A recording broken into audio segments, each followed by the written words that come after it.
जिससे राम जी की भेंट हुई, जो कि राम जी के मित्र थे, घनिष्ठ मित्र थे। कहते हैं कि इससे पहले निषाद राज का काम क्या था? लोगों को लूटना, मारना। पर जब श्री रामचंद्र जी से मिल गए तो इस सब कुकर्म को छोड़ दिया और आज एक भक्त बन गए।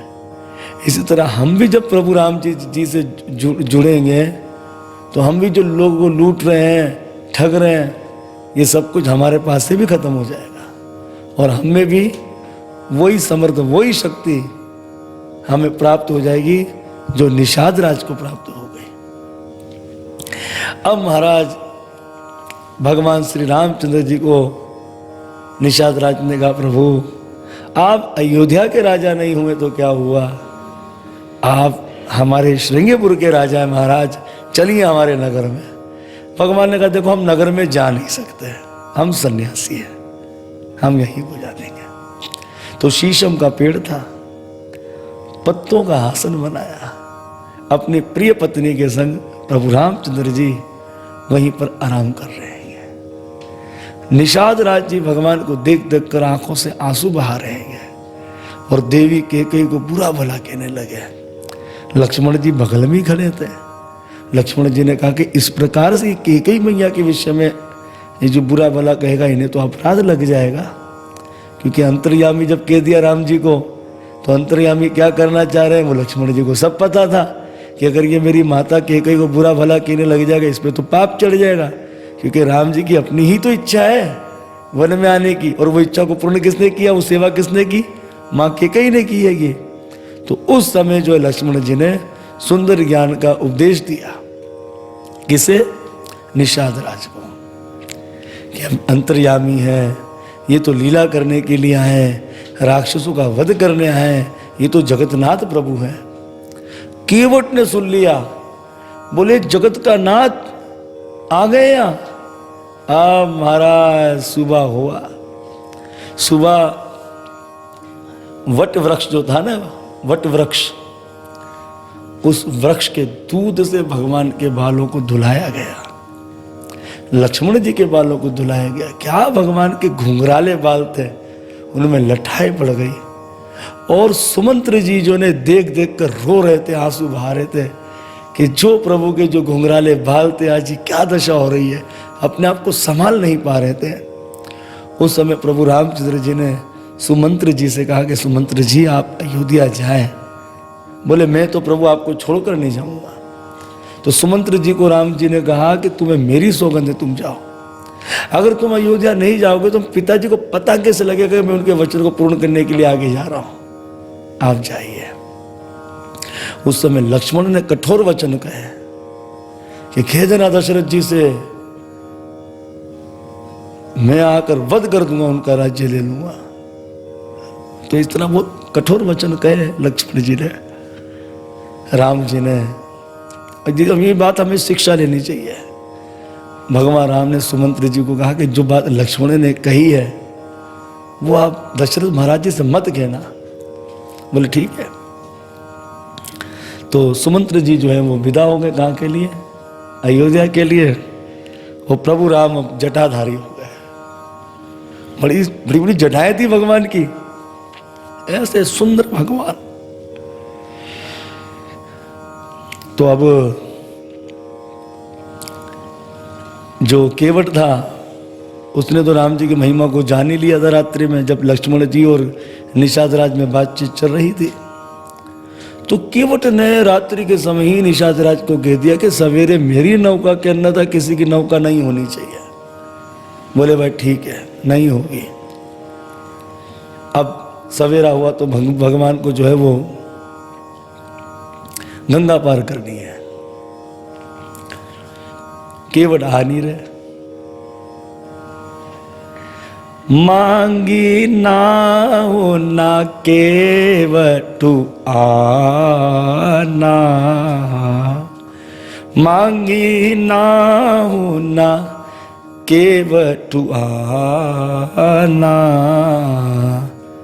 कहे तुम्हार मरम में जाना, कहे तुम्हार मरम में जाना। नहीं आ रहे, मांगी नाव ना के वटुआना, ना नहीं आना।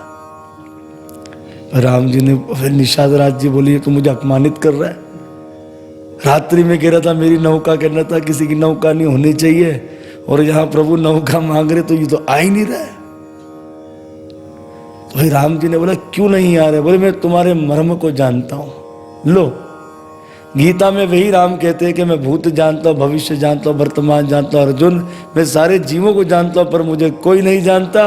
पर ये कैसा भक्त आ गया, बोले मैं आपके मर्म को जानता हूँ। छवि क्या जानते हो? छुअत शिला भाई नारी सुहाई। आपने ना वो गौतम ऋषि के आश्रम पर गए थे, आपने वो आपने ना वो छू दिया पत्थर की शिला को, वो तो नारी बन गई। तो ये नौका मेरी छोटी सी है नाव, तेरे जादू भरे पाँव। तो ये जो तुम अपने चरण जो मेरी नौका पे लगा दोगे तो ये नारी बन गई, तो मैं क्या करूँगा? हमें राम जी ने कहा आनंद लेना, 2 बीवियाँ हो जाएगी। बोले प्रभु घरवाली को थोड़ी पता ये कहाँ से आई, ये तो आप जानते हो। तो भगवान ने कहा तुम चाहते क्या हो? तो बोले जादू भरे पाँव है, तो मैं इन चरणों को धोना चाहता हूं, फिर इस अमृत को चखूंगा, उसके बाद ही आपको बिठाऊंगा नौका में। अच्छा, कठोता मंगाया, कटोरा, कटोरी नहीं मंगाई। क्या मंगाया? कटोरा। बोले अगर जादू भरे पाँव लग भी जावे तो छोरा बन जाएगा, छोरा तो काम में आ जाएगा। तो चरण धुला दिए, चरणों का अमृत भी ले लिया। तो राम जी ने कहा अभी चले? केवट ने कहा ना, अभी भी नहीं। बोले क्यों? बोले वो जादू पैरों में नहीं है, धूल में है, धूल तो निकल गई हैगी, लेकिन पुनः जब आप धरती पर पग धरोगे धूल चिपक जाएगी, फिर जादू होगा। तो भगवान ने कहा चाहते क्या हो? बोले साहब अब हम अपनी छाती से उठाकर आपको गोद में बिठा कर रखेंगे। बोले भक्त वत्सल भगवान की। तो मानो यही भाव भगवान ने देखा होगा त्रेता युग में, इसलिए भगवान ने कहा ये भगत तो बेचारे तरसते मुझे छाती से लगाने के लिए, तो अब अपने राम हाथ ही लेकर चले जावे, जगन्नाथ जी बनकर यही हाथ लेकर चले जावे, तो इशारा मिलता रहेगा, आओ गले उठाओ, चलो बिठा दिया ना। तो अब महाराज अब बिठा दिया।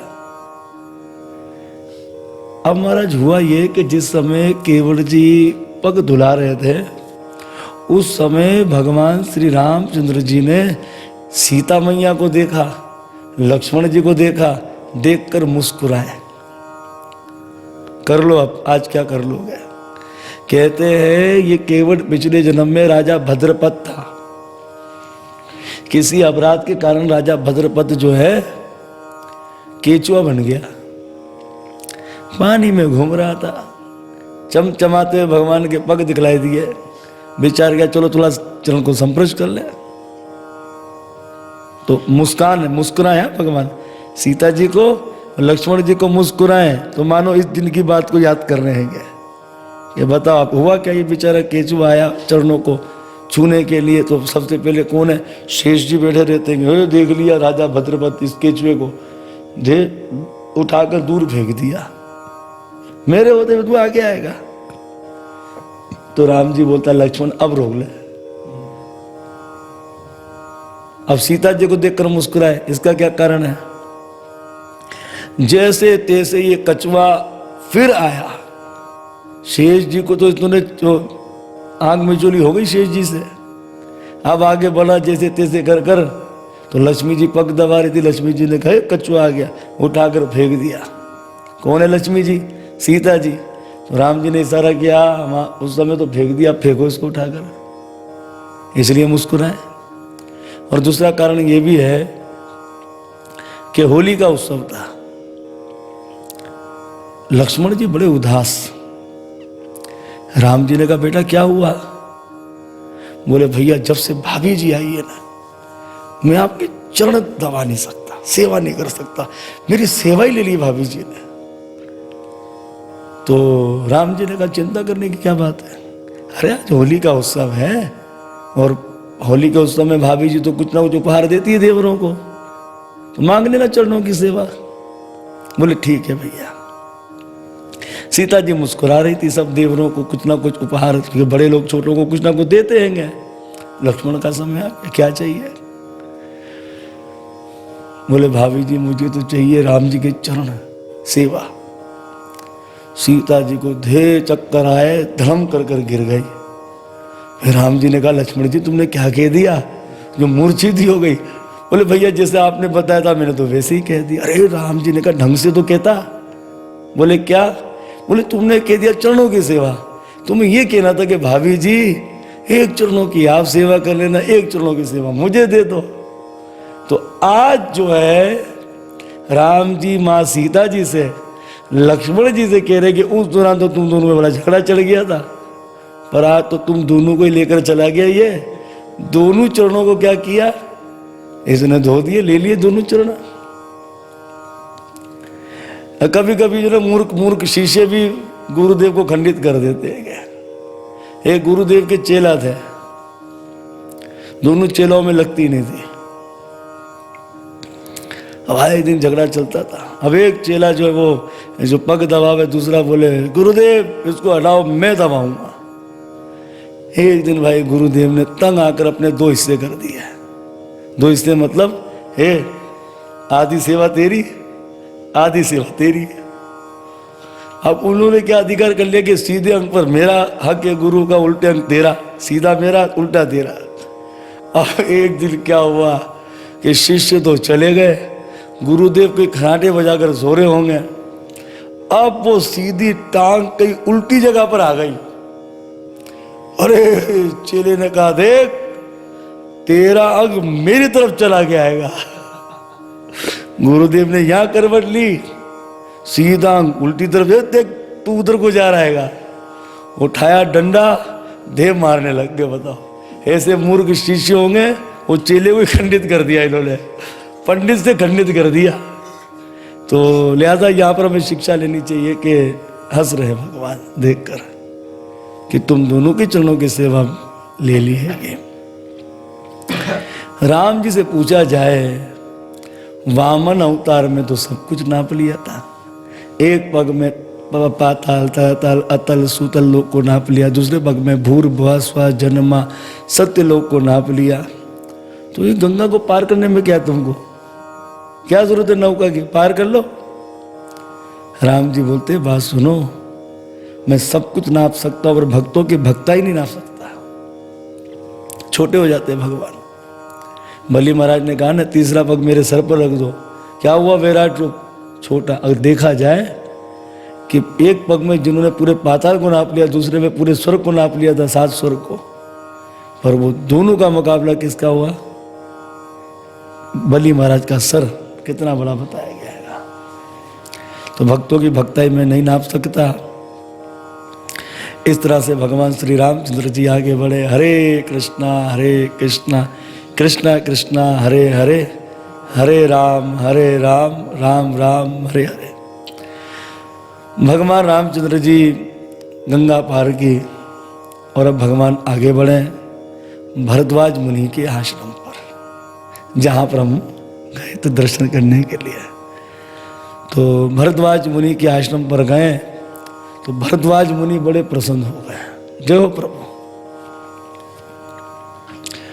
उस समय भरद्वाज मुनि से भगवान श्री राम ने कहा कि हे मुनिवर, अब आप जो है वो हमें बताएं कि हमें कहाँ जाना चाहिए। तो भरद्वाज मुनि ने कहा प्रभु मैं अब आपको क्या बताऊं, सारा संसार ही आपका है, तो आपको जाना है तो आप चित्रकूट पर्वत पर जा सकते हैं, जो यहाँ से 60 मील की दूरी पर है।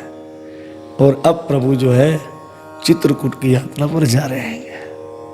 रामायण में 4 भूमिका है, रामायण की 4 भूमिका, जैसे भागवत के 6 प्रश्न हैं, ऐसे रामायण की 4 भूमिका है। सबसे पहले रामायण की भूमिका है अयोध्या। अयोध्या क्या है? बोले रामायण की भूमिका अयोध्या है बुद्धि। बुद्धि किसको कहते हैं?